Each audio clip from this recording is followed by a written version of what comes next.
noite de novo. Meu nome é Emerson Pedersoli, algumas pessoas já me conhecem. Eu sou psicólogo, a minha formação ela é clínica, a minha especialização é em educação.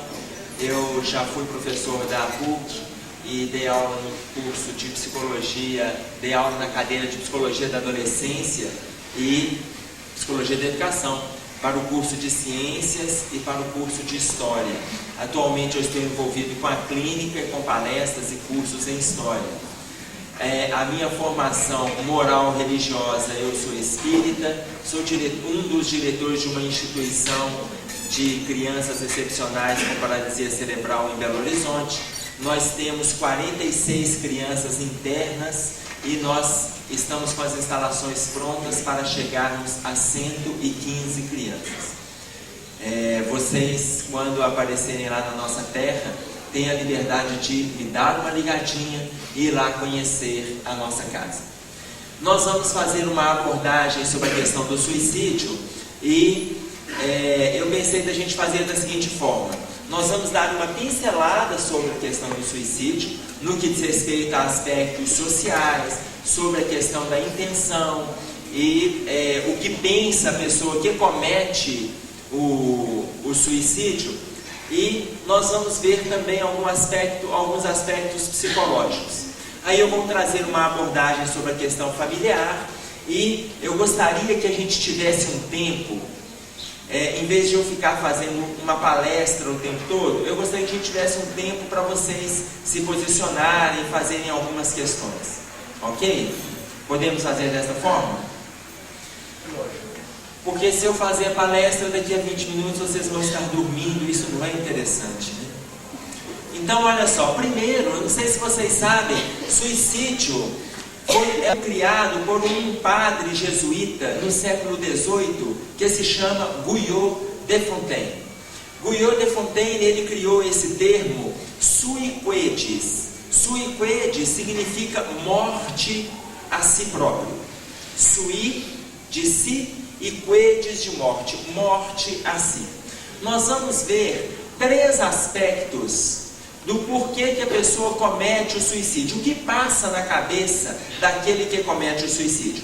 Para cada um desses aspectos, nós vamos observar que existe dentro deles a história de suicídio na Bíblia.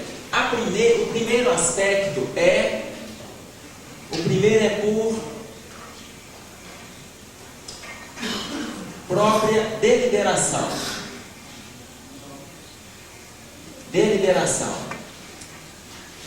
Essa deliberação própria é em função de dificuldades que a pessoa não teve condições de resolver, tá? Dificuldades. É a primeira situação, ok?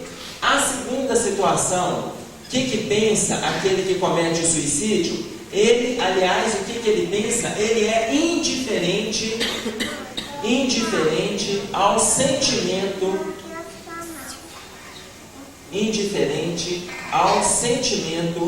das outras pessoas.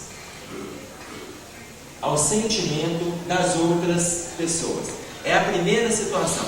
E a segunda. E a terceira situação é um desejo de culpar a sociedade. O desejo de culpar a sociedade, tá? Para vocês verem essas 3 situações passando na cabeça da pessoa, nós vamos ter os primeiros casos de suicídio na Bíblia. Vocês sabem qual foi o primeiro caso de suicídio narrado na história? Qual foi o primeiro caso de suicídio que vocês conhecem? Na Bíblia, qual que é? Podem falar, vocês estão com vergonha? Se eu tivesse com vergonha também, eu nem estava aqui na frente. Qual é o primeiro caso de suicídio na Bíblia? Judas é o 4º. Caim não suicidou. Ele até matou, mas ele não suicidou. Tá? Judas é o 4º caso de suicídio. Só para a gente poder observar na história, nós vamos ver o seguinte: o primeiro caso de suicídio na Bíblia, ele acontece a partir do momento que os hebreus precisavam de um rei. eles aceitaram que este rei fosse o rei Saul. Samuel sai de onde ele estava e ele chama por Saul, que era filho de Quis, da tribo de Benjamim. Ele chama por Saul e ele abençoa Saul para ser o primeiro rei hebreu. Enquanto ele era um rei, ele teve um conflito com os amonitas e venceu este conflito. Ele teve um outro conflito contra os amalequitas e venceu os amalequitas também. Quando ele estava diante dos filisteus, ele não deu conta de vencer os filisteus. E aí, quando ele viu que toda a sua tropa estava morta e seus três filhos também tinham sido mortos no conflito contra os filisteus, ele chega para o seu escudeiro e pede ao seu escudeiro que tire a espada da cintura e crava-lhe a espada no próprio peito. O escudeiro olha para o rei Saul e coloca para ele: eu não posso fazer isso porque a minha função é defendê-lo. Como eu vou tirar a sua vida? Mas o rei Saul, preocupado em ser preso pelos filisteus, aí com medo de ser rechaçado, com medo do escarninho, o que ele faz? Ele começa a brigar com o seu escudeiro, tira dele a espada e crava a espada do escudeiro no próprio peito. Esse é o primeiro caso de suicídio na Bíblia, narrado por Samuel. Quando o seu escudeiro, vendo que ele já não tinha mais objetivo para viver, porque a sua única função era defender o rei, ele tira a própria espada do rei Saul e ele crava a sua espada em si mesmo. É o segundo caso de suicídio. Nós vamos ver que dentro deste caso acontece a própria deliberação por não dar conta da dificuldade, porque ele ia passar pelo sofrimento. E isso eu estou narrando um fato bíblico.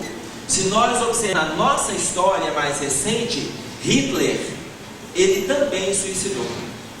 E Hitler, por ele saber que ele já seria preso e seria condenado, ele dá veneno para sua esposa e ele também toma veneno. Mas com medo do veneno não fazer efeito, ele pega a arma e dá um tiro na cabeça. Então Hitler, com medo dele ficar vivo, mesmo tomando veneno, ele dá um tiro. Entra no primeiro aspecto da própria deliberação, em função de não dar conta de enfrentar as dificuldades.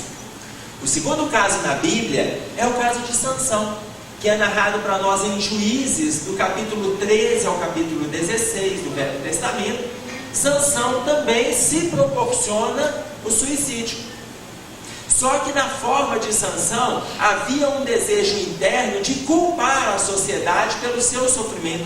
Quando ele estava preso diante das pilastras centrais do templo dos filisteus, ele pede a Deus força para que ele possa acabar com aquela humilhação na qual o Deus dele, porque aquele momento era a festa do Deus Dagon. Então ele pede para que o Deus dele lhe fortaleça, para que ele possa destruir o templo. No momento que ele pede, ele alimenta a própria fé, porque ele achava que a fé e a força dele estavam no cabelo.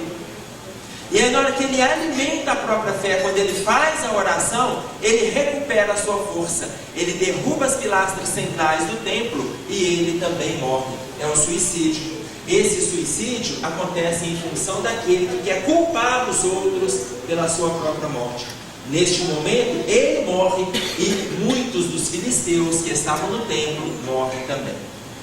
O terceiro caso, o quarto caso de suicídio na Bíblia está em Mateus, no capítulo 27, quando vai narrar para nós o suicídio de Judas, que após entregar o Cristo com uma outra intenção, a intenção de Judas não era a crucificação do Cristo, era para que o Cristo brigasse com os governantes e ali ele liderasse um levante para poder fazer uma reformulação aparente, uma reformulação moral das criaturas. Não existe reformulação forçada.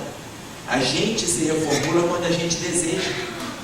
E aí, a partir do momento que ele fez isso e o intento dele não chegou ao fim, ele também tira uma corda amarrada numa árvore. Ele tira essa corda que estava amarrada na árvore no pescoço de um bezerro e ele amarra essa corda no seu pescoço. e ele se suicida também. Ok? Esse já é indiferença em relação aos sentimentos das outras pessoas. Porque por mais que ele tenha feito, ele não recebeu em nenhum momento o desamor dos discípulos que estavam junto com ele. Só para a gente ter uma ideia, para alicerçar essa situação, Barrabás, ele foi libertado a partir do momento que o Cristo foi escolhido para a crucificação, mas Barrabás não sabia que ele tinha sido libertado desta forma. Quando a gente vê nos filmes de um lado Cristo, do outro lado Barrabás, na vida real não foi isso que aconteceu. Os dois estiveram presos e os dois não assistiram este julgamento e a escolha que o povo fez. De repente Barrabás vê que a cela estava se abrindo, os guardas abrem a cela e pedem Barrabás para ir embora, porque ele estava livre. A população escolheu que ele ficasse livre em função das festas comemorativas da Páscoa. Quando ele sai na rua, um dos transeuntes, ele pergunta por que ele tinha sido libertado. Porque nas festas, um era escolhido para morrer, enquanto o outro para ficar livre. Os outros ficavam presos. E aí, uma das pessoas coloca, você não sabe? O Cristo está morrendo no seu lugar. Naquele momento ele se deprime. Ele assume uma depressão tal, que esta angústia faz com que ele se isole. Pedro e João vai atrás de Barrabás depois, porque eles eram amigos. Barrabás, durante vários momentos da vida dele, ele escutou as palestras do Cristo e teve chances de conversar com o Cristo. Só que ele não optou por seguir o Cristo. Então Pedro e João vai conversar com ele e pede a ele para sair daquela angústia. Se o Cristo morreu, não morreu para libertá-lo, mas para ensinar para todos nós uma caminhada nova. Mas Barrabás prefere o isolamento, a angústia e a depressão. Este é o quarto caso, quando eu faço referência a Judas, é o quarto caso de suicídio. Ou seja, é mais comum do que o que a gente tem assistido, é mais velho do que o que a gente tem assistido. Aí nós vamos pegar um livro de um sociólogo, não é uma psicografia, não é uma bibliografia espírita. O sociólogo Émile Durkheim, que é um sociólogo francês, ele coloca para nós dois tipos de suicídio. O do tipo social e o do tipo psicológico. Dos tipos sociais, ele fala para nós de três tipos. Existe aquele que é o suicídio anônimo. Existe aquele que é o suicídio egoísta e o suicídio altruísta. O suicídio anônimo é aquela pessoa que intenciona cometer o crime sem um objetivo. A pessoa está passando, por exemplo, está passando sobre a ponte Rio-Niterói, e aí ela vê aquela altura, sente uma empolgação em saltar e de repente ela salta. É o suicídio anônimo. Não tem um objetivo. Ela simplesmente se atirou. Se você for observar a história pregressa, não existe situações de angústia, de depressão, de mágoa, de aversão, de agressão, de falência, que poderia levá-la ao suicídio. Ela teve o ímpeto, que nos tipos psicológicos que a gente vai fazer referência, seria o suicídio impulsivo. Ela simplesmente se joga. É o suicídio anônimo. O segundo é o suicídio egoísta. É aquela pessoa que pensa em si mesmo. Por ele não dar conta de enfrentar dificuldades, porque as pessoas não atendem os seus desejos, ele faz chantagens e começa a se posicionar em relação ao suicídio. Nós temos uma frase que a gente costuma colocar, que quem fala, não faz. Isto é uma mentira. Quem fala, te previne. Quem fala, te avisa. Ah, Emerson, mas isso pode ser uma chantagem. Mas pode não ser uma chantagem. Então nós não vamos trabalhar como que se o outro estivesse nos chantageando. Nós vamos trabalhar de tal forma que nós vamos tentar ajudar esta pessoa. Nós não vamos pensar simplesmente em chantagem, porque uma hora ele faz. E quando ele fizer, a culpa a gente vai assimilar. E é difícil a gente se libertar dela. Então, no suicídio egoísta, ele começa a achar que ele não está sendo visto. Ele começa a achar que ele precisa da ajuda. Ele começa a querer centralizar a atenção de todo mundo sobre ele. E quando ele não conquista, ele comete o ato. no suicídio altruísta, que é o terceiro tipo de suicídio no aspecto psicológico trazido por Émile Durkheim, ele coloca que no suicídio altruísta e espiritualmente é o único tipo de suicídio que tem um atenuante diante da lei de Deus. Todo suicídio é grave quando a pessoa chega do outro lado, porque a vida ela não se extingue com a morte do corpo. Independente da religião em que a gente esteja, a vida não se extingue com a morte do corpo. A vida continua. Como a vida continua, aquele que se suicida, ele traz para si um grande sofrimento. Trazendo uma psicografia espírita, um livro consolador, ditado por Emmanuel, pelas mãos de Francisco Cândido Xavier, ele coloca para nós que o quadro do suicida, infelizmente, é, se não o maior, um dos maiores sofrimentos para quem chega do outro lado. Porque ele não atenta apenas contra a própria vida, ele atenta contra Deus, porque foi Deus quem lhe possibilitou a vida. E aí, quando Émile Durkheim fala a respeito do suicídio altruístico, ele coloca que é aquele que morre para defender outras pessoas, consciente de que está suicidando. E aí ele vai colocar para nós dois exemplos. O primeiro é de Gandhi. Gandhi não se suicidou. Gandhi morreu assassinado. Mas antes dele ser assassinado, em função dos conflitos de duas nações, ele começa a fazer greve de fome para poder fazer com que aquelas pessoas façam uma revisão nas suas posturas. Como ele era uma pessoa respeitada na época, eles paravam de entrar em conflito, paravam de guerrear em respeito à postura de Gandhi. Se Gandhi desencarnasse em greve de fome, seria suicídio.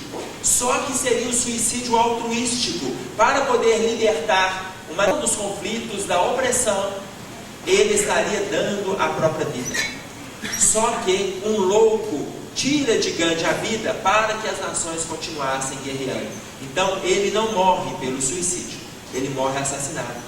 Mas um exemplo concreto de suicídio altruístico nós vamos ver na década de 60, quando os Estados Unidos invadiu o Vietnã.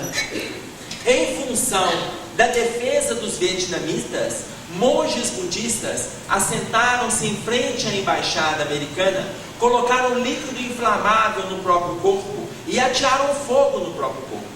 No momento que o corpo começou a se incendiar, eles, no estado de meditação, eles voltaram à posição de assentar na meditação e eles morriam assentados, sem contrair sequer um músculo da face, em função do quadro de meditação em que eles estavam. Eles morreram queimados. Este suicídio é suicídio altruístico, em defesa dos vietnamitas que estavam sendo massacrados pelos americanos. Em função desse tipo de suicídio, o governo americano começou a rever a invasão que ele estava proporcionando naquele local. Este suicídio tem um atenuante diante da lei de Deus. Então nós conhecemos aí os três tipos de suicídio no aspecto social trazido por Émile Durkheim, no seu livro O Suicídio. No livro O Suicídio, ele é um dos livros mais completos que nós temos no que diz respeito a este tema, dentro da bibliografia comum. Trazendo a bibliografia espírita em voga, nós vamos ter o livro Memórias de um Suicida, aonde ele descreve diversas situações de diversos suicidas quando chegam do outro lado, que para nós, enquanto espíritas, quando chega no plano dos espíritos. Então ele começa a descrever a situação dos suicidas do lado de lá. À exceção do altruístico, todo suicídio, infelizmente, gera dor. Porque na maioria das vezes é um ato egoístico. Embora nós tenhamos colocado estes atos, todo suicida que se motiva à própria morte, ele o faz por egoísmo. Porque no sentido geral, ele está pensando apenas nele. Apenas nele. Então, a partir do momento que ele chega do outro lado, ele vê que a vida não se extingue. Aí ele começa a ter acesso ao sofrimento do suicídio que ele provocou, porque a vida continua do lado de lá, no estado em que nós saímos daqui.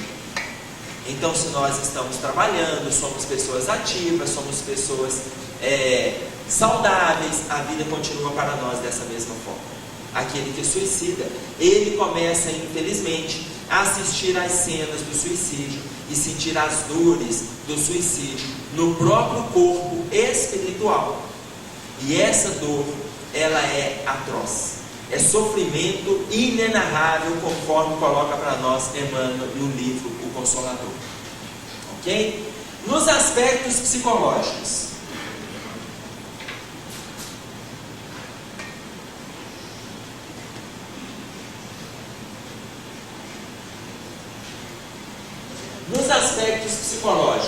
nós vamos conhecer 4 tipos trazidos por Emile Durkheim. O primeiro deles é o tipo maníaco.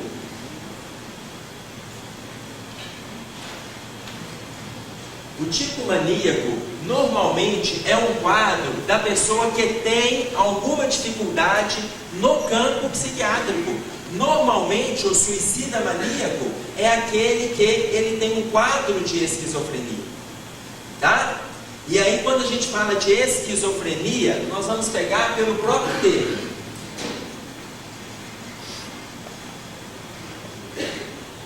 Esquizofrenia, esquizo significa quebra, e frenia, mente. Mente quebrada, mente partida. No quadro do maníaco, ele começa a ter manias de perseguição. Ele acha que tem gente falando dele, que a família está falando dele, que os parentes falam dele, os colegas falam dele. Ele acha que está sendo perseguido o tempo.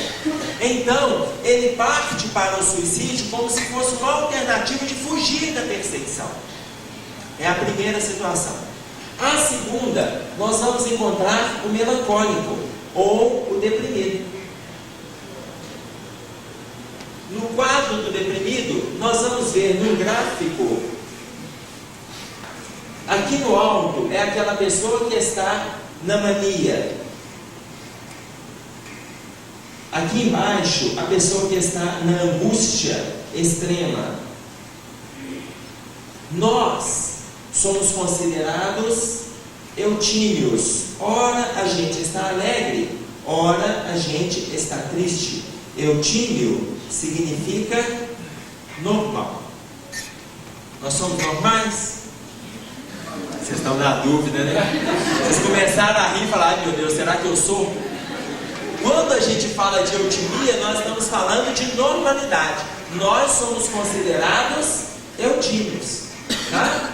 Então, este quadro é um quadro grave da chamada depressão bipolar. Aquela pessoa que entra no quadro da mania e o outro que está no quadro da angústia. Então, isso também, para determinar o quadro melancólico, vai depender muito da relação que essa pessoa tem com o mundo, com as pessoas e principalmente com seus familiares, que é o que a gente vai colocar daqui a pouquinho. Que tipo de relação nós estamos tendo dentro da nossa casa com os nossos filhos, com o marido, com a esposa. É o segundo quadro, o melancólico. Aliás, a gente pode até colocar um outro detalhe aí. No livro Quem Ama Não Adoece, do Dr. Marco Aurélio Dias da Silva, ele é médico cardiologista, o livro dele é da editora Bestseller. Ele coloca para nós no capítulo intitulado Depressão, ele tem um item falando a respeito do suicídio. E ele coloca que 72% dos suicidas, 72% são pessoas deprimidas. 72%. 13% são pessoas voltadas para o alcoolismo. Olha a maioria das dificuldades que está acontecendo dentro de casa. Aí que começa a porcentagem da questão do alcoolismo, tá? Chega a 7%, são pessoas que 8% são pessoas que apresentam algum problema mental. 7% são aqueles que se suicidam, mas não deixam nenhuma resposta do porquê que cometeram este ato. 72% são pessoas deprimidas. Muitas dessas depressões começam nos problemas do relacionamento familiar. E aqui nós pegamos 13%, ele traz para nós a porcentagem de 13%, aqueles que estão ligados à questão do alcoolismo, que a gente vai colocar daqui a pouquinho, porque é a situação dos nossos relacionamentos dentro de casa. No terceiro aspecto, quando fala o maníaco, o melancólico, o terceiro, o obsessivo, e o quarto, o impulsivo. O impulsivo, eu fiz uma referência para vocês quando eu dei exemplo daquela situação, daquele jovem que está andando na ponte e de repente ele salta. É o suicídio impulsivo, que é anônimo lá na questão social e é o impulsivo na questão psicológica. E o obsessivo é aquele que vai assimilando ideias que ele precisa fazer, que ele precisa, eu preciso de conquistar isso, eu preciso de ter aquilo. Quando ele não consegue, ele acha que o suicídio é a única alternativa. Seja no seu próprio campo de interesse, seja numa questão social. Nós tivemos na cidade de Contagem um empresário que se suicidou quando ele viu a sua indústria de café indo à falência, quando houve a mudança do plano de governo, a gente passando a moeda para o plano real.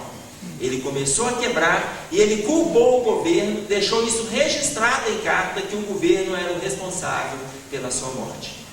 É muito mais fácil a gente sair da vida colocando alguém como responsável por esta atitude. Nós fizemos esta introdução para a gente poder fazer essa abordagem sobre o suicídio, colocando aí então essas questões para nós darmos conta de entrar nos nossos relacionamentos. Relacionamento familiar, relacionamento conjugal, relacionamento pais e filhos, nosso relacionamento social. Nós fizemos essa introdução só para a gente poder se situar. Quando a gente fala do suicídio, nós temos pequenas posturas que começam nos nossos relacionamentos. Essas pequenas posturas, ela começa com uma agressão moral, com uma agressão verbal, com agressão física, aonde o outro, muitas vezes, não dando conta de reagir, ele começa a trazer para si um sentimento de angústia, de mágoa, de dor, que pode ser aumentado ou não, dependendo do tipo de relação que a gente começa a ter com aquela pessoa. A pessoa acha que através da frustração, ele vai dar conta de convencer o outro de alguma mudança. Muitas vezes, esse tipo de pessoa, eles querem chamar a atenção pelo sentimento de autopiedade. E eles acham que irão mudar o outro desta forma. Isso não muda. Ele está com dó de si mesmo. E ele quer que os seus pais, ou seus irmãos, ou seu marido, ou a esposa, também tenha dó de si, para que o seu objetivo seja alcançado.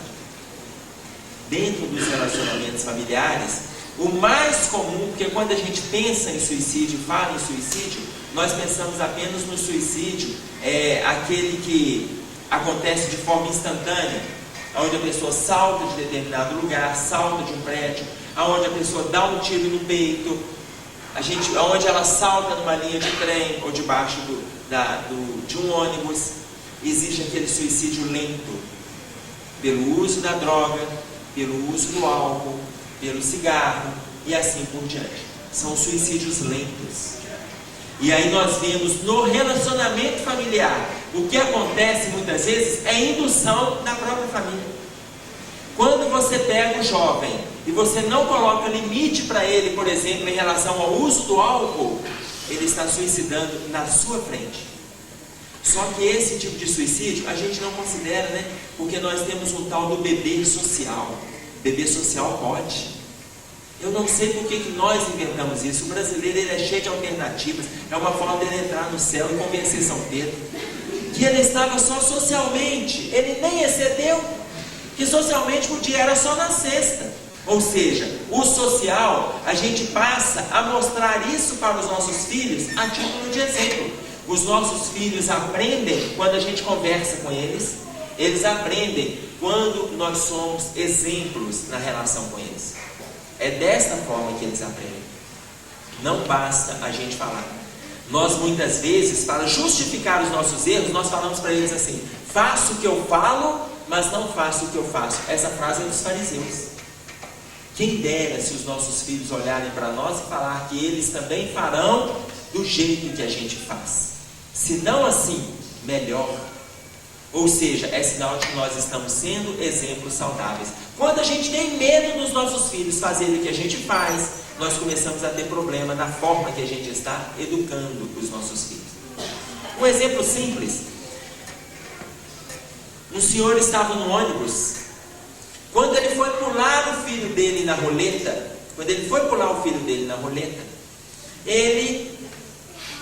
vocês sabem aquela frase que está escrita lá no ônibus, né? Criança menor de 5 anos no colo. Não tem essa frase nos ônibus de Divinópolis, não? Só em BH? Criança menor de 5 anos no colo não paga passagem. Está escrito lá, não está? Esta pessoa foi pular o filho na roleta. Quando ele foi pular o filho na roleta, o cobrador chegou e falou assim: esse garoto não tem menos de 5 anos não. Ele falou assim: tem sim, ele fez foi 4 outro dia. O filho olhou para o pai e falou assim: que é isso, pai? Eu fiz foi 6, você não lembra? Dentro do ônibus. Aí o pai falou: não, meu filho, foi 4, pai, foi 6, pai, tinha 6 tartaruguinhas ninja em cima do meu bolo. Aí o pai voltou o filho: ah, é mesmo, eu me lembro. O pai tirou, para economizar R$1, ele tirou R$1 e pagou a passagem do filho, para o filho rodar a roleta. Para economizar R$1, o pai estava ensinando esse filho a mentir para a vida inteira. Para a vida inteira. Depois ele vai chegar lá na frente e reclamar por que o filho dele mente. Por que o filho dele mente? Ora, são valores que a gente está passando para os nossos filhos. Então, quando a gente dá exemplo, dentro de casa, o álcool, por exemplo, é uma forma de suicídio lento. Mas a gente se permite, quando o nosso filho começa a beber com 15, 14, 13, com 16, fala lá, meu filho, não exagera não. Quer dizer, pode, mas não exagera não. É uma dificuldade nossa no relacionamento. Vou pegar um exemplo meu. Quando eu estava namorando, a minha esposa tinha uma coleção de bebidas. De uísque, que ela ganhou em empresa tal, outra empresa, em escola, e ela tinha uma coleção de bebidas. Antes da gente se casar, eu coloquei para ela que a gente estava com um problema. Ela tinha uma coleção e eu não gostaria que essa coleção fosse para nossa casa. Emerson, mas eu não bebo, você não bebe, não tem problema algum. Eu sei, meu bem, que não tem problema. Já que eu não bebo, você não bebe, eu não quero bebida na nossa casa. O seu pai bebe, a gente tem colegas que bebem, então eu não quero bebida na nossa casa. Eu disse, mas o que eu vou fazer? Eu falei, não sei, as bebidas são suas. Ai meu Deus, então vamos dar de presente para as pessoas que a gente gosta e tal? Meu bem, se não é bom para mim, eu não dou de presente para as outras pessoas. Se não é bom para mim, não é bom para o outro. Ai meu Deus, é mesmo, né? Não pensei nisso, então, ai, o que eu vou fazer? E lá a coleção. Eu disse, mas e se eu quiser levar para casa? Eu falei assim, bem, eu não quero, você vai ter que optar ou eu ou as bebidas. Ah não, mas eu quero casar com você. Eu falei assim, então fica comigo. Aí ela ficou naquela dúvida. Eu não sei se as bebidas fossem suas. As bebidas não são minhas. Ah, elas não são suas. Mas suponhamos que as bebidas fossem suas. O que você faria? Eu não posso supor, elas não são minhas. Ai, isso é coisa irritante. Eu falei, é verdade. Emerson, então vamos fazer o seguinte, as bebidas são suas. Eu falei, você está me dando as bebidas? Todas. Ótimo, obrigado. Eu estava na casa dela, abri o armário, tirei todas as bebidas, coloquei na pia, abri e fui jogando tudo fora. Na hora que eu fui jogando tudo fora, ela falou assim, ah, esse presente foi, esse é... Ah, mas deixa, né? Deixa. Eu não permito que entre bebida na nossa casa. Tivemos festa lá na nossa casa, aniversário das minhas filhas. Eu tenho 3 filhas, uma de 11, uma de 9 e uma de 2 anos. Eu não tenho homem não, porque eu não sei fazer homem é muito difícil. Eu só sei fazer mulher. E aí, nós temos 3 filhas. No aniversário das meninas, não tem bebida, não tem cerveja. Certa vez meu pai chegou para mim, no primeiro aniversário que eu fiz da minha primeira filha. Na época nós fizemos o aniversário de 2 anos dela. E aí meu pai chegou e falou assim, Emerson, Seus tios estão perguntando que hora que vai chegar a cerveja, porque só serve refrigerante. Pai, não tem cerveja. Mas o que eu vou falar para os meus irmãos? Não, pai, fica tranquilo, eu mesmo falo. Eu fui falando com cada um deles. Gente, não tem cerveja, só refrigerante. Emerson, só refrigerante, festa de criança. E assim por diante. Passei para todos eles, não tem cerveja. Certa vez o meu sogro chegou na minha casa e o meu sogro bebe. E aí ele levou. Eu não vi a hora que o meu sogro chegou. Quando eu estava no telefone, eu só vi o meu sogro abrindo uma latinha. E eu estava do outro lado, na mesa. Na hora que eu desliguei o telefone, ele falou assim: você não vai, né, Emerson? Não, meu sogro, eu não vou. Isso é cerveja? É.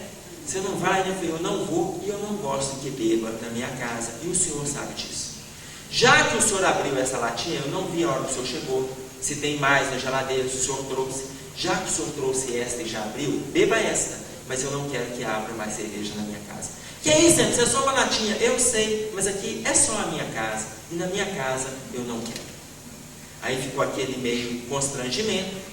Ele terminou de beber, fomos para o almoço. Terminado o almoço, ele desceu com a minha sogra. A minha sogra chegou para mim na porta do apartamento e falou assim: meu sogro desceu rapidinho e ela chegou e falou assim: Emerson, foi bom você ter chamado a atenção dele, porque ele está bebendo demais. Minha sogra, eu não chamei a atenção dele. Você chamou, você falou com ele que não é para beber na sua casa. Minha sogra, eu não chamei a atenção dele. Eu pedi a ele que respeitasse a minha casa. Ele pode beber aonde ele quiser beber. E outra coisa, a bebida não é problema meu, é dele e da senhora. E outra coisa, ele também é seu marido, consequentemente ele é problema seu e não meu.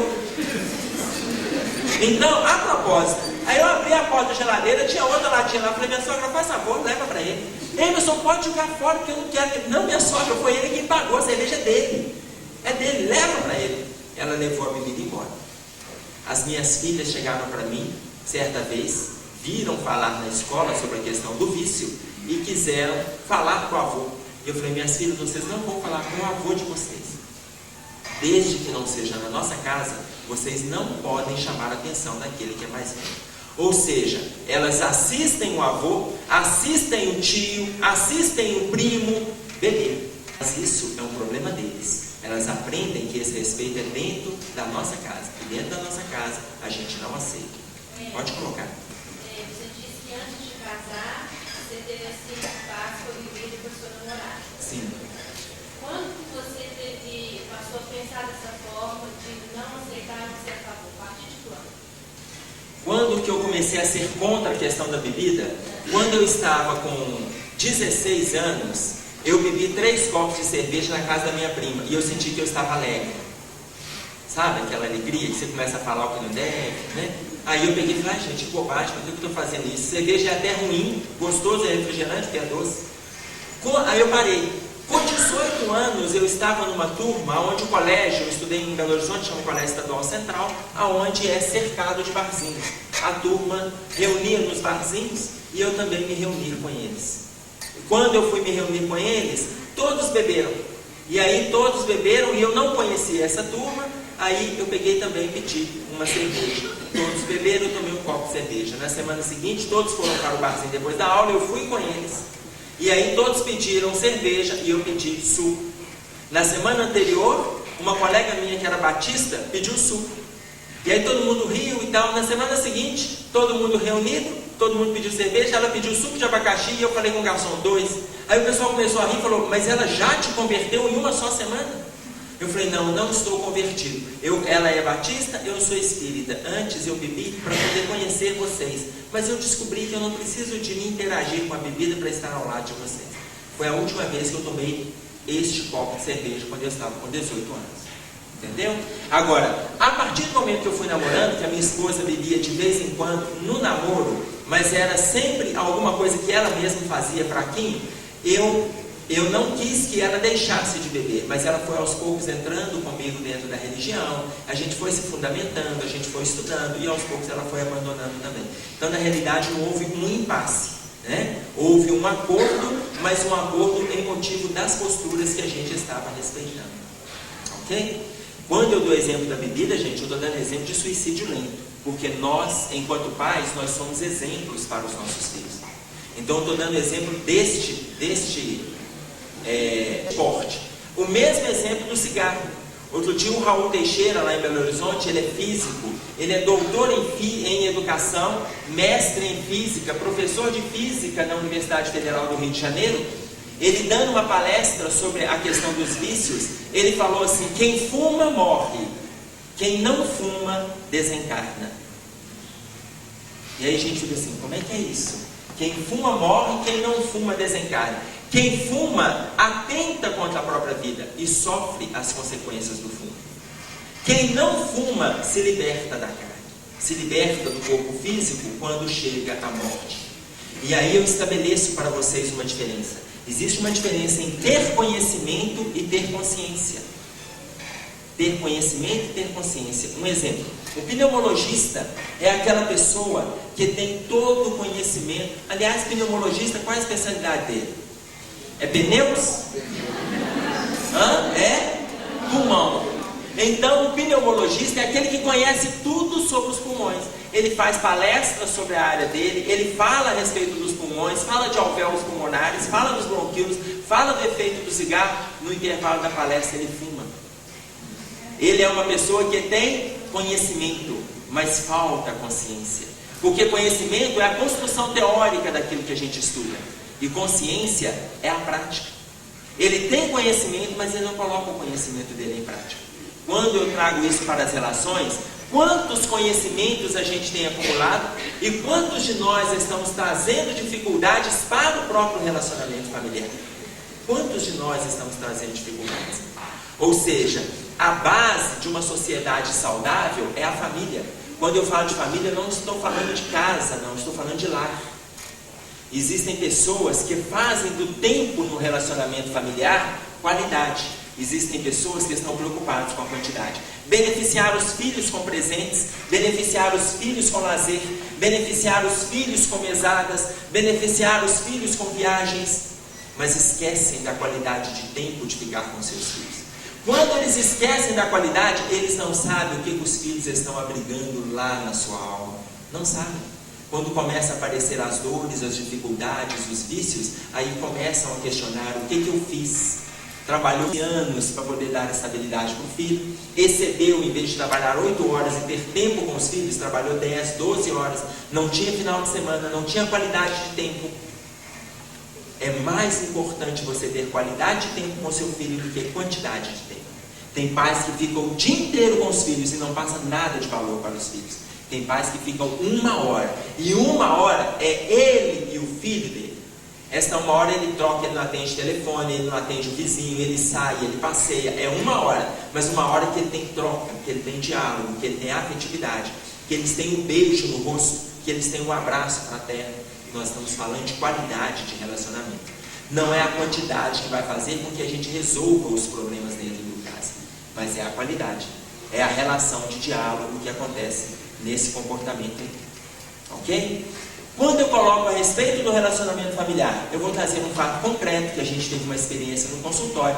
Porque em determinados momentos, a pessoa, quando eu coloquei para vocês em relação ao suicídio, aí nós vamos lidar com algumas posturas. A primeira delas é a gente não desprezar a fala daquele que fala que 1 hora ele se mata. Não desprezar, porque realmente 1 hora ele faz, ele está se preparando. E enquanto família, nós vamos ouvir o grito dele. Mas não adianta a gente falar: que é isso, deixa de bobagem. Nada disso. Meu filho, você está falando em se matar? Você realmente gostaria de se matar? Agora, o cuidado quando a gente for ter esse papo. Por quê? Porque muita gente começa a falar assim: pensa na sua família, pensa nos seus irmãos, olha a mim e sua mãe. De repente ele está suicidando, é por causa de um desses mesmo. Aí quando você fala: pensa nele, ele fala: é aquele desgraçado que me faz morrer.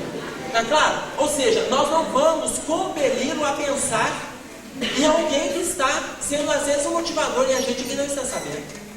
Então, nós vamos provocar nele uma autovalorização. É autoestima. Nós vamos provocar nele a autoestima. Porque quando a gente fala: pensa nessa situação, pode ser a situação motivadora da morte dele. Então, a primeira situação: não desprezemos a fala daquele que fala que vai morrer, que vai se matar. Não falemos para ele poder pensar nos outros, em terceiros. E em terceiro lugar, provoque ele a autoestima. Provoquemos nele a autovalorização. Vamos falar para ele do valor que ele tem para o mundo, que ele tem para você que está do lado dele. Eu tive um rapaz no consultório, um senhor, ele estava com 44, 45 anos. E ele estava no acompanhamento terapêutico, ele cuidava da mãe, mas ele estava revoltado com a mãe em função da divisão de bens de herança. Porque ele, que era o caçula e que cuidava da mãe, ele achou injusto a divisão, porque o mais velho ficou sendo um pouco mais beneficiado do que ele, e o segundo mais beneficiado do que ele. Então, ele foi criando um sentimento de ódio em relação à sua família, e ele não concordava com a mãe, porque ele era o único que atendia a mãe nas suas dificuldades, na doença, que a levava para os tratamentos convencionais que ela tinha que fazer. E aí ele pegou e foi assimilando, em meio à sua mágoa, que ele foi transformando em ódio dos dois irmãos. Ele falou que ele ia dar de presente para a mãe dele o suicídio dele. E aí eu falei, tentando demovê-lo dessa ideia, nós chegamos quase a ter brigas físicas dentro do consultório. E aí ele alterava comigo, eu alterava com ele. Eu era a única pessoa que estava participando deste projeto que ele tinha de se suicidar. E aí ele escolheu uma data. Eu vou dar de presente para ela, no Dia das Mães, o meu suicídio, no domingo pela manhã. E aí eu fui tentando demovê-lo desta ideia. Fui tentando. E ele, a cada vez que a gente trabalhava contra, ele alimentava a ideia de forma favorável. Faltando aproximadamente 10 dias para o Dia das Mães, que eu vi que a intenção dele já estava muito forte, eu chamei o sobrinho dele, que eu tinha um contato próximo, e falei com o sobrinho dele: meu filho, olha, o seu tio vai suicidar. E ele está planejando fazer isto no Dia das Mães. Eu falei: Emerson, você está brincando? Eu não estou brincando. Considere isso, porque há mais de um mês que nós temos trabalhado, ele comprou uma arma e ele vai dar um tiro na cabeça no Dia das Mães pela manhã. E ele falou que vai dar isso de presente para a vovó. Nós precisamos de tomar uma providência. Ele falou: o que você sugere? Internação no hospital psiquiátrico. Eu falei: mas internação? Você vai fazer contato com o psiquiatra. Este sobrinho também era psicólogo. Você vai fazer contato com o psiquiatra e nós vamos programar a internação dele. Assim foi feito. Ele fez contato com o psiquiatra liberou uma vaga no hospital em Belo Horizonte, no Hospital Santa Clara. 5 horas da manhã da semana que antecedia o Dia das Mães, este sobrinho avisou a avó: vó, vai chegar um carro aqui de uma companhia de enfermagem. Vão trazer 3 homens para internar o titio. A senhora está vendo que ele não está bem e ele intenta se suicidar. Ela quase não acreditou, mas ela via o quadro dele. Quando deu 5 horas da manhã do dia determinado, a enfermagem para, a ambulância para na porta desta casa. Entram 3 homens, 3 enfermeiros. Ela abre a casa, eles entram e vão do lado do leito dele. Aí um coloca a mão no ombro dele. Quando ele acorda e vê aqueles 3 homens do lado dele, ele fala, um desses enfermeiros fala: não se assuste, nós vamos te dar uma injeção, você vai ser internado para se submeter a um tratamento psiquiátrico. Não reaja, porque nós estamos preparados para qualquer tipo de reação, porque somos de um hospital psiquiátrico que lidamos com isso dia a dia. Deram uma injeção nele. Quando ele acordou, ele já estava internado no hospital psiquiátrico. A mãe dele teve dificuldade de aceitar. Aí ela veio ao consultório e comecei a esclarecê-la da necessidade dele estar internado. Ele ficou internado aproximadamente um mês, aproximadamente 25, 27 dias. Saiu de lá com ódio de mim. Uma coisa lógica, não precisava de contar isso para vocês. Mas ele saiu com ódio. Não voltou mais no acompanhamento terapêutico depois que ele recebeu alta. Isso aconteceu há quase 5 anos atrás. E ele está vivo até hoje. Então, valeu a internação. O ódio, a gente lida com ele, não tem problema. Desde que a pessoa lute pela vida, porque hoje ele está lá cuidando da mãe dele. O irmão mais velho, que seria o motivo do ódio dele, desencarnou 2 anos depois dele ter saído do hospital, e agora é ele e o outro, que seria o segundo, que estão cuidando da mãe e das suas famílias. Ou seja, está vivo até hoje. Então nós temos que ter a preocupação de beneficiar o outro, custe o que custar. Para tudo tem limite. É real que tudo tem limite. Porque quando a gente coloca no início, quando eu fiz aquela colocação sobre a própria deliberação, existem pessoas que a gente faz de tudo por elas e elas ainda atentam contra a própria vida. Alguns atentam e não conseguem, outros atentam e infelizmente conseguem. Ok? Na depressão existem coisas paralelas que podem acontecer junto com ela? Existem. Na parte espiritual. Existem. Porque espiritualmente a pessoa deprimida é aquela pessoa que traz um sentimento de culpa exacerbado. Esse sentimento de culpa é em função de alguma coisa que ela fez nesta encarnação ou alguma coisa que ela está trazendo do passado. Então, por ela trazer um sentimento de culpa acentuado, ela vai assimilando uma angústia aonde ela não dá conta de sair deste quadro de angústia. E aí ela assimila a depressão. A depressão é a angústia extrema duradoura. Quando a pessoa está angustiada, ela costuma falar assim: nossa, hoje eu estou numa deprê. Isso não é depressão, não. Hoje eu estou numa deprê. Quando ela chega no trabalho, recebe a notícia de que vai ter um aumento de salário, diminuição de carga horária, pode ficar 1 mês em casa, ela sara. A pessoa que está deprimida, se ela não tiver o cuidado, por isso é que até nisso depende do profissional que ela procura. Existem profissionais que quando ela fala, eu estou escutando vozes, o psiquiatra ortodoxo, convencional, ele vai colocar assim: isso é delírio, é próprio do seu quadro.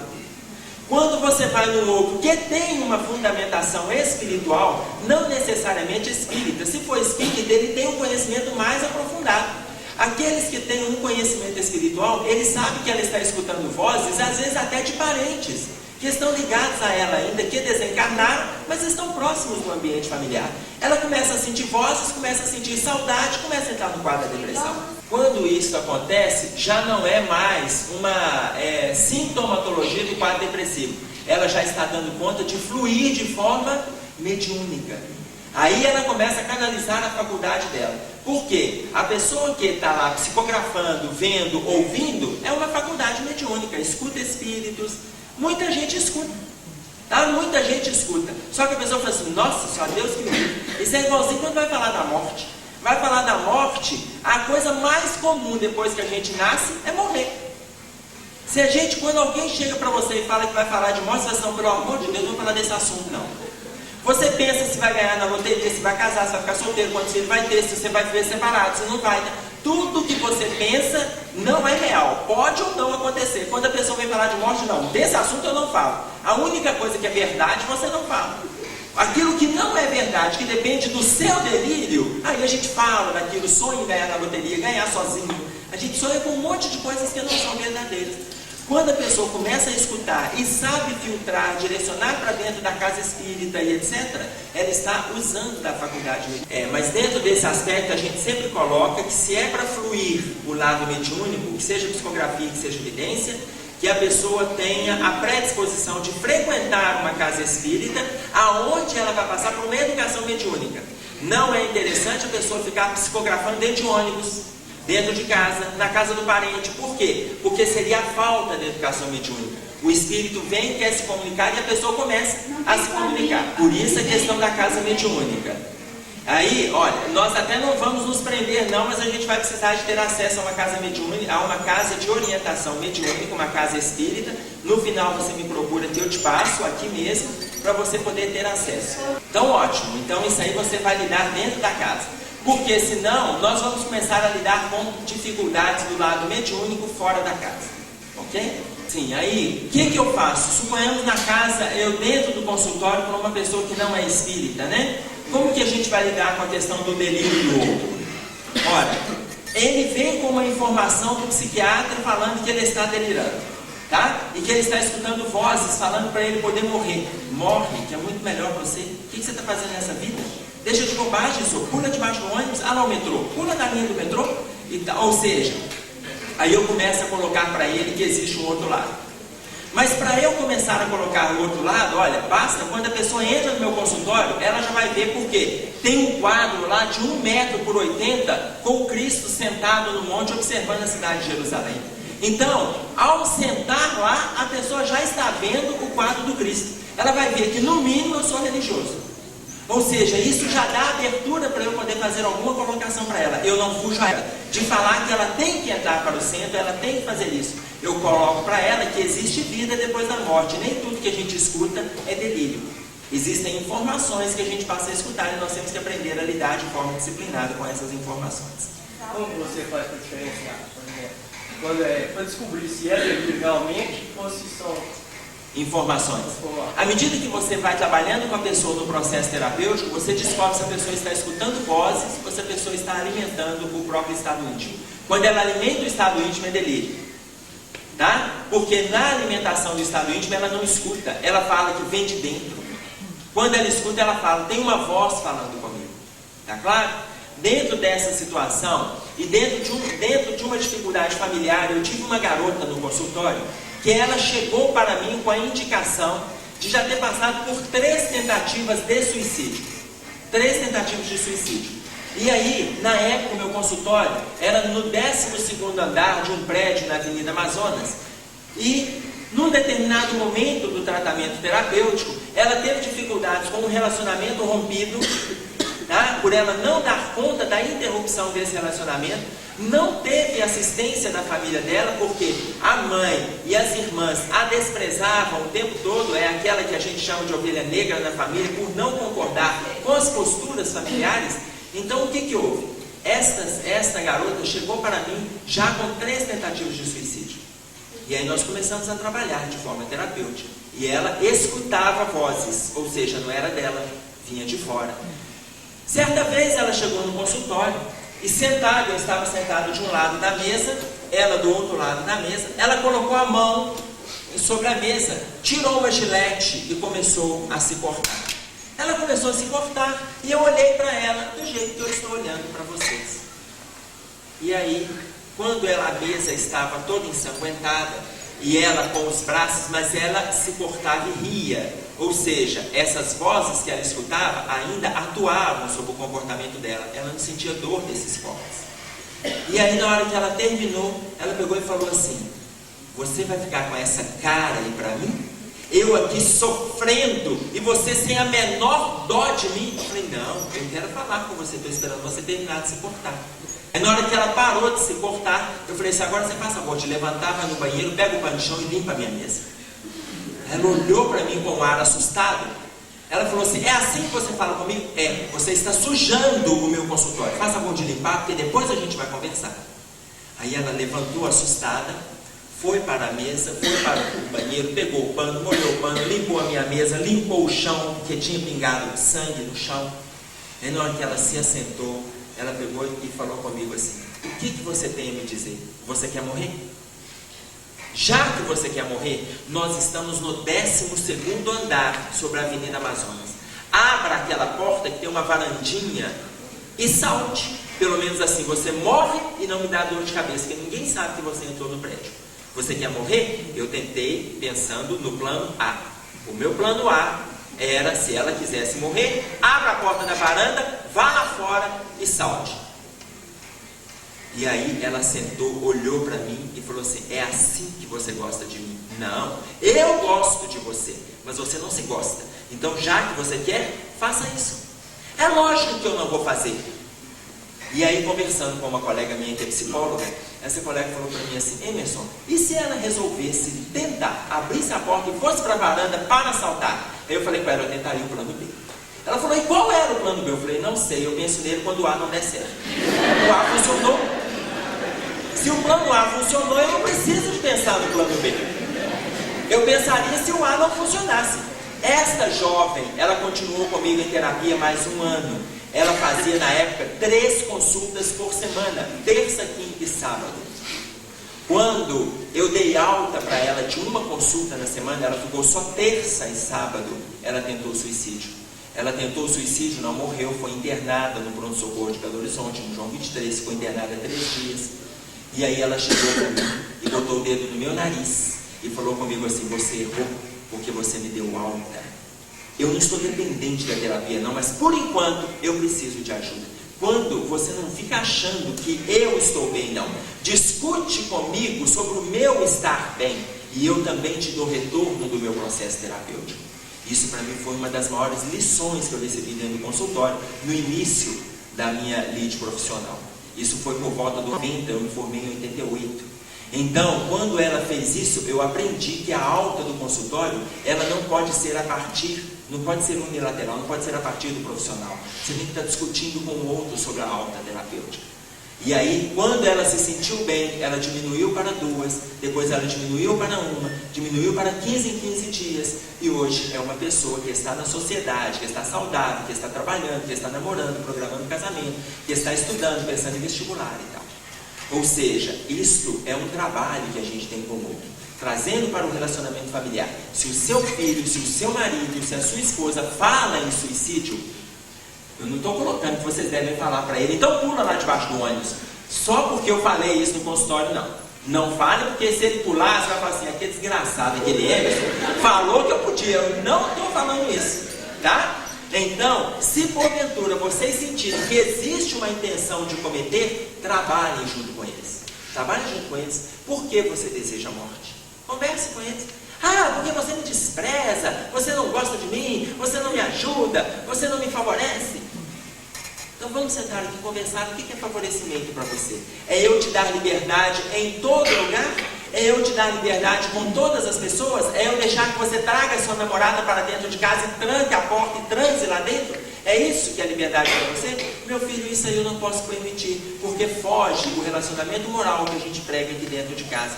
Mas você pode discutir isso com a sua namorada, ou seja, discute alternativas com aquele que fala a respeito da morte, sem a gente deixar que eles o façam e a gente bota a mão para trás ou coloca a mão no bolso sem ter condições de fazer alguma coisa. Nós podemos fazer alguma coisa, mas esse interesse tem que ser nosso também.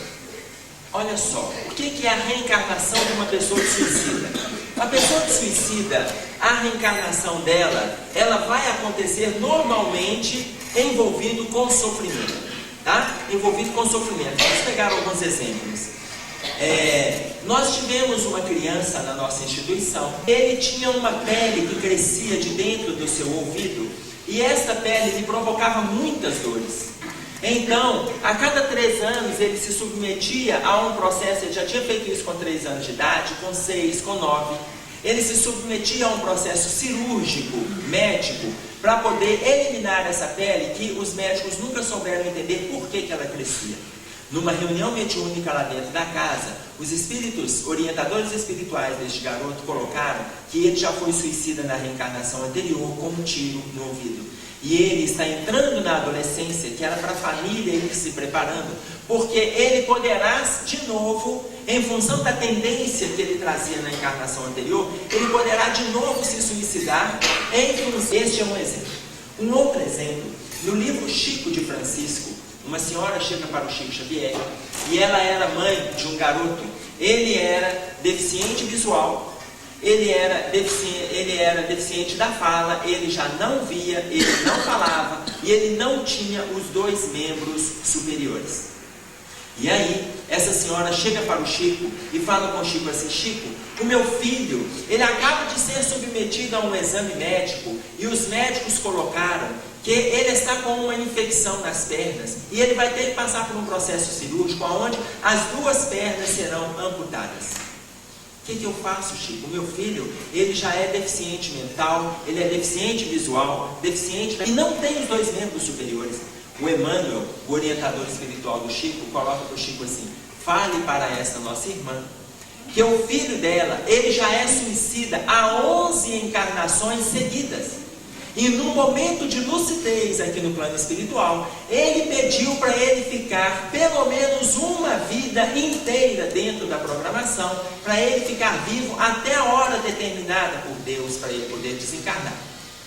E do lado de cá, existe um grupo de espíritos que são inimigos deste rapaz, que estão programando levá-lo até um precipício, porque ele só tinha as pernas para se movimentar, para ele se atirar de novo e seria a sua 12ª encarnação saindo da vida pelas portas do suicídio. Então, o que nós achamos enquanto alternativa, diz Emmanuel, foi colocar uma infecção nas pernas dele para que elas sejam amputadas e ele fique na cama atendendo um pedido dele. Ou seja, este tipo de sofrimento, quando a gente assiste, a gente muitas vezes acha que a eutanásia, ou seja, proporcionar a morte do outro, é o melhor. Mas não é o melhor. O Espírito, ele pediu que mesmo que seja em sofrimento, que ele fique vivo. Foi o tipo de proposta que foi colocado pela espiritualidade. Na nossa casa, quando eu coloquei para vocês que nós temos lá institucionalizadas 46 crianças com paralisia cerebral, vários são suicidas de passado. Muitos dos suicidas, eles vêm com debilidades físicas e mentais. Muitos dos suicidas. Ok? Então, este é um exemplo que eu trago a respeito da questão do Chico de Francisco, que fica mais claro para nós. Normalmente o suicida vem com uma dificuldade no órgão que ele provocou a morte. O suicídio nunca é uma alternativa. Para vocês terem uma ideia, Dr. Bezerra de Menezes, ele coloca que a pessoa que se suicida, ela atrasa aproximadamente de 50 a 200 anos na sua evolução para chegar no ponto em que ela parou. No livro Memórias de um Suicida, Ivone Pereira, ela coloca para nós que a pessoa pode atrasar de 1 a 2 séculos e às vezes até mais do ponto que ela parou. Ou seja, se eu me suicidar hoje,